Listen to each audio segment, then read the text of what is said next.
Di balik istana megah di Persia, seorang anak bangsawan hidup penuh kemewahan. Namanya Salman. Tapi setiap malam ia duduk terpaku di depan api yang disembah kaumnya. Ada yang aneh di hatinya. Ia bertanya dalam hati, "Kenapa aku menyembah api? Apa ini benar?" Padahal ayahnya adalah kepala agama Majusi. Tapi Salman tak bisa menipu dirinya sendiri. Setiap hari ia pura-pura khusyuk di kuil, tapi batinnya kosong. Sampai suatu hari saat lewat dekat gereja Nasrani, dia mendengar suara yang asing baginya. Lantunan doa dan nyanyian dari dalam gereja membuat hatinya bergetar. Dia berdiri lama di sana. Tak sadar waktu berlalu. Ia lupa pulang. Ayahnya murka. Salman dipukul dan dikurung. Tapi hati Salman justru semakin yakin. Malam itu ia berkata, "Aku akan tinggalkan semuanya, harta, keluarga, demi mencari Tuhan yang sejati." Dan begitulah perjalanan pencarian iman Salman pun dimulai. Dari Persia ke Syam, dari kemewahan menuju cahaya. Setelah dikurung berhari-hari, Salman nekat kabur dari rumahnya. Ia tinggalkan istana, kemewahan, dan keluarganya demi mencari kebenaran. Ia berjalan jauh ke kota Syam, pusat agama Nasrani saat itu. Setibanya di sana, ia mencari seorang pendeta yang terkenal saleh. Selama bertahun-tahun, Salman jadi pelayan sang pendeta. Ia belajar tentang Injil, tentang kasih, dan tentang Tuhan yang esa. Tapi dunia tak selalu indah. Pendeta itu wafat. Salman kembali kehilangan arah.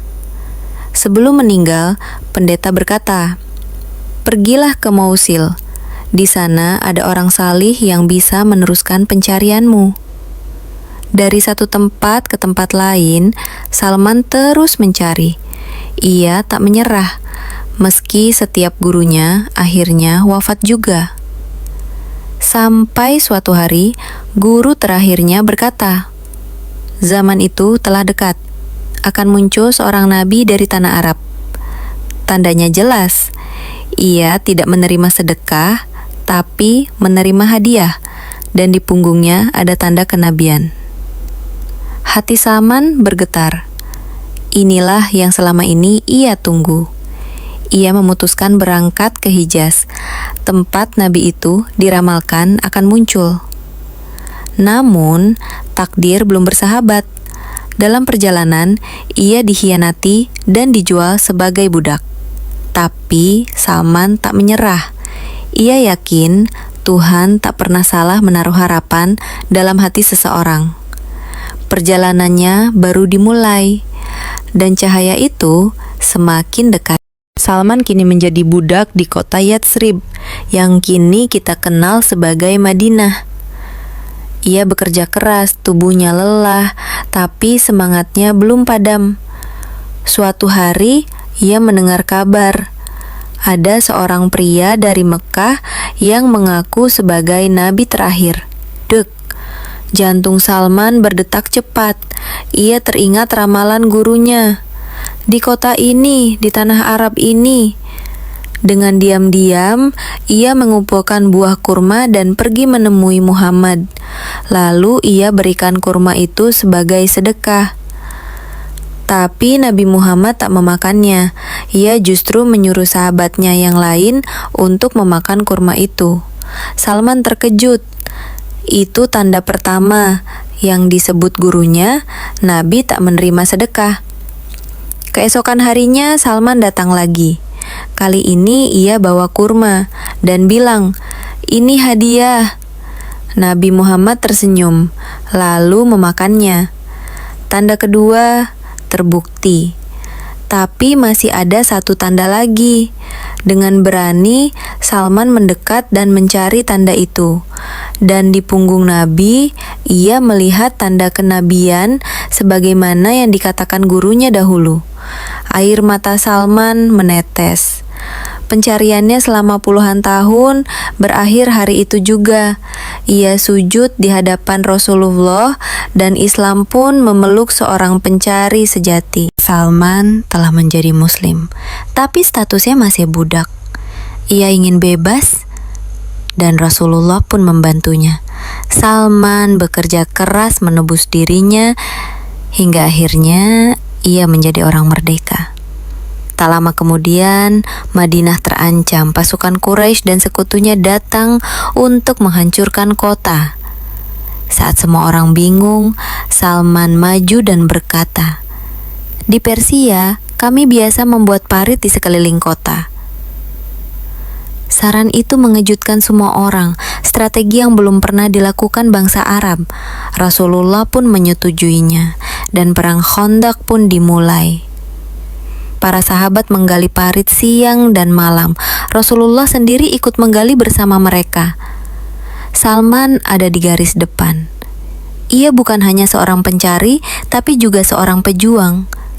Dan ketika parit itu selesai, pasukan Quraisy terkejut. Mereka tak bisa menembus Madinah. Perang besar itu pun gagal karena satu ide dari seorang mantan budak Persia. Setelah perang, Rasulullah berkata, "Salman adalah bagian dari kami, Ahlul Bait." Itulah penghormatan tertinggi bagi seorang pencari kebenaran yang tak pernah menyerah. Setelah perang Khandaq, nama Salman makin harum, tapi ia tetap hidup sederhana, tak tergoda pujian. Ia menjadi penasihat Rasulullah bukan karena harta, tapi karena ilmunya. Rasulullah bahkan berkata, "Ilmu meskipun sejauh negeri Persia, tuntutlah." Salman tak hanya berilmu, tapi juga dikenal zuhud, menjauhi dunia, mencintai akhirat.